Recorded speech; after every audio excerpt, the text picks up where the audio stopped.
Baik, Assalamualaikum, salam sejahtera, salam GBN, salam Malaysia dan salam kuasa ketiga. Ya.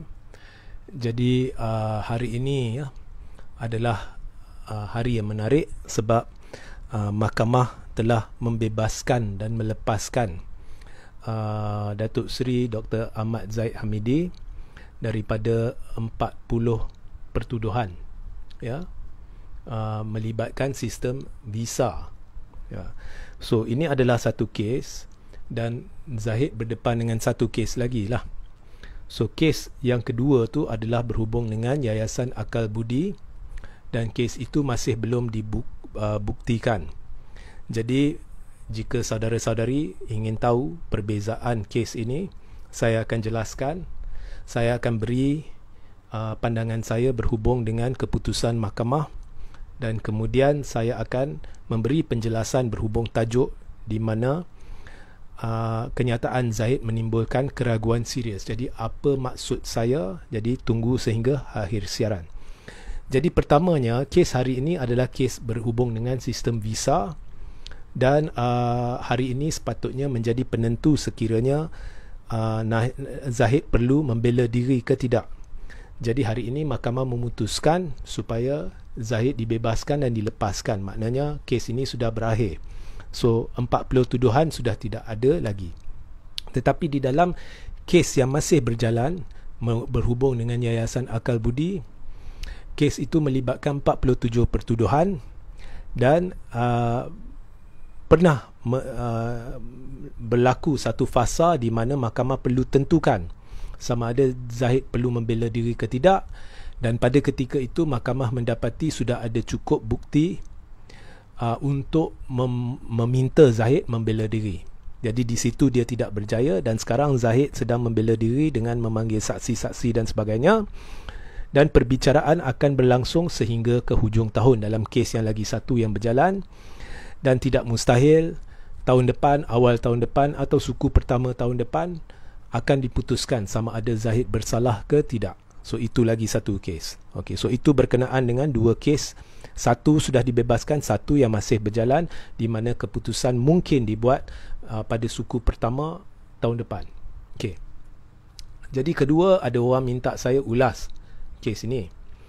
Jadi saya belum lagi membaca alasan penghakiman. Saya ada memanggil 2-3 pihak peguam, mereka belum baca lagi alasan penghakiman. Malah di tangan saya tidak ada dokumen alasan penghakiman. Dan saya kira majoriti rakyat Malaysia memang belum baca alasan penghakiman atau tidak ada, tidak tahu bagaimana hakim mencapai keputusannya. Jadi di sini kita perlu berbalik kepada tugas kita sebagai rakyat Malaysia untuk menghormati keputusan mahkamah perundangan kehakiman. Ya. Jadi kita bukannya tahap Zahid Hamidi, tahap Najib. Sekejap lagi saya akan bincangkan apa maksud saya tahap Zahid Hamidi, tahap Najib yang telah menghasut rakyat dengan fitnah dan fakta-fakta palsu, kononnya berlaku ketidakadilan melibatkan kehakiman dan mahkamah terhadap Najib. Ya, malah Zahid sedang disiasat atas kenyataan-kenyataan sedemikian. Jadi kita bukan tahap mereka. Ya, bila menang kita kata mahkamah baik, bila kalah kita kata mahkamah jahat. Kita bukan, atau kita memfitnah atau kita menghasut, kita bukan tahap tu. Jadi kita terima keputusan, ya. Tetapi kalau nak ulasan lanjut, saya akan usahakan untuk menjemput seorang peguam untuk mengadakan satu sesi bagi menjelaskan keputusan tersebut setelah dibuat kajian lanjut. Untuk masa ini anda perlu faham bahawa tugas yang paling berat dalam kes-kes sebegini bukannya pada pembelaan, tetapi tugas yang paling berat adalah kepada pendakwaan. Pembelaan setakat mana yang saya faham, mereka sebenarnya tidak perlu membuktikan bahawa mereka tidak bersalah. Mereka perlu membuktikan atau menimbulkan satu keraguan yang tidak dapat ditangkis oleh pendakwaan. Asalkan ada satu keraguan yang tidak boleh ditangkis oleh pendakwaan, maka boleh berlaku situasi di mana dilepaskan dan dibebaskan. Jadi ini anda perlu terima, faham. Ya, jadi tugas yang paling berat adalah pada pendakwaan untuk membuktikan, ya, bahawa tertuduh itu bersalah. Dan jika ada keraguan yang ditimbulkan, pendakwaan harus berjaya menangkis keraguan itu supaya tidak lagi ada keraguan. Jika tidak, selagi ada keraguan, berkemungkinan kes akan orang yang tertuduh itu akan bebas dan dilepaskan. Okey. So ini anda perlu faham, ya, sebelum anda membuat teori konspirasi. Baik. Berbalik kepada tajuk, ya, kenyataan Zahid menimbulkan keraguan serius. Hari ini, seperti mana yang dilaporkan oleh FMT, Free Malaysia Today, portal FMT, Datuk Seri Dr. Ahmad Zahid Hamidi di luar mahkamah, dia memberitahu bahawa dia ada keyakinan terhadap kehakiman, sistem kehakiman dari hari pertama. Itu dakwaan Zahid Hamidi. Okey. Jadi jika saya nak beritahu Zahid, jika anda tidak buat kenyataan ini, maka sudah jadi tanggungjawab anda meminta FMT, ya, mohon maaf atau ambil tindakan. Sebab ini dilaporkan oleh FMT bahawasanya anda berkata anda mempunyai keyakinan terhadap kehakiman dari hari pertama. Saya mendapati kenyataan ini pelik jika ianya benar-benar dilafazkan oleh Zahid. Sebabnya, apabila Najib didapati apabila sabitan bersalah Najib dikekalkan oleh Mahkamah Persekutuan, Zahid telah berdiri di lebih dari satu pentas Barisan Nasional, termasuk pentas taklimat Presiden, dan menghasut rakyat dengan fitnah dan fakta palsu yang secara tidak langsung menyerang kehakiman. Kononnya berlaku ketidakadilan oleh kehakiman terhadap Najib kerana Najib tidak dibenarkan, ya, bawa masuk bukti baru. Sebenarnya penjelasan hakim cukup jelas dalam hal ini, cukup jelas daripada fakta yang dipersembahkan bahawa pernah ditawarkan kepada Najib perkara-perkara tertentu untuk dibawa masuk dalam atau saksi pembelaan dan sebagainya, tetapi ditolak oleh pembelaan. Dan kini mereka berkata bukti baru, sebenarnya tidak ada sesuatu yang benar-benar baru dan sebagainya. Semuanya sudah dijelaskan dan banyak peluang diberi oleh hakim untuk Najib membela diri, tetapi peluang itu disalahguna dengan cara yang melanggar etika guaman untuk cuba mendapatkan penangguhan demi penangguhan demi penangguhan demi penangguhan, seolah-olah mereka tidak dengar cakap hakim tak boleh, ya. Dan sebab yang hakim tidak membenarkan penangguhan adalah bertepatan dengan undang-undang dan memang permintaan untuk menangguh menyalahi undang-undang dari sudut melanggar etika guaman. Tetapi Zahid berdiri atas pentas dan menipu rakyat, menghasut rakyat, memfitnah dan mengeluarkan fakta-fakta palsu yang cuba yang atau berisiko menyebabkan rakyat sanksi terhadap sistem kehakiman. Dan Zahid sendiri dengan berkata, mengeluarkan kata-kata hasutan itu, sendiri menunjukkan dia tidak yakin dengan sistem kehakiman. Tetapi hari ini dia kata dia dari hari pertama dia yakin dengan kehakiman. Jadi ini jika benar dilafazkan oleh Zahid, inilah yang dikatakan dasar penipu, ya, Zahid. Jadi adakah sekarang Zahid mencadangkan ada dua sistem kehakiman dalam negara ni? Satu yang terlibat dengan kes Najib dan satu lagi yang terlibat dengan kes Zahid? Itu mengarutlah, sebab satu-satu negara ada satu sistem kehakiman. Jadi jika Zahid yakin terhadap sistem kehakiman yang kononnya dari hari pertama, jadi silalah Zahid jelaskan kepada pentaksub-pentaksub Najib yang kini tinggal seberapa saja, apa maksud anda dulu bila anda kata kehakiman tidak adil kepada Najib kerana tidak membenarkan dia berbuat ini, berbuat itu. Jelaskan. Sebab apa yang anda lafazkan membawa makna kehakiman berlaku tidak adil, sistem kehakiman tidak adil.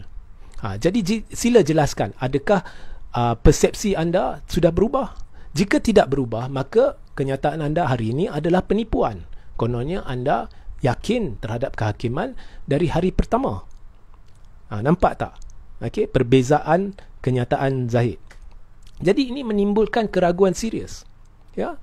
Dan saya nak bawa kepada perhatian kata-kata Zahid yang mendakwa, ya, ada saya telah dihukum terlebih dahulu oleh Mahkamah Pandangan Awam.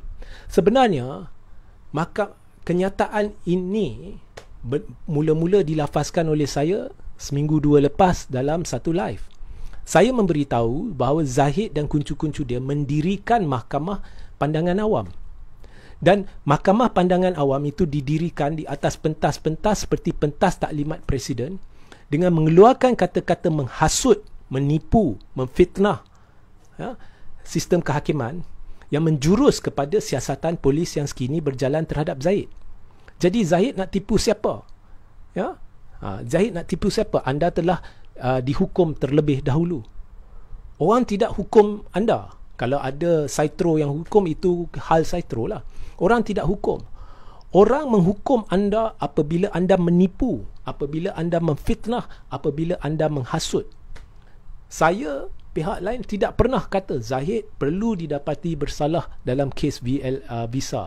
Zahid perlu didapati bersalah dalam kes akal budi.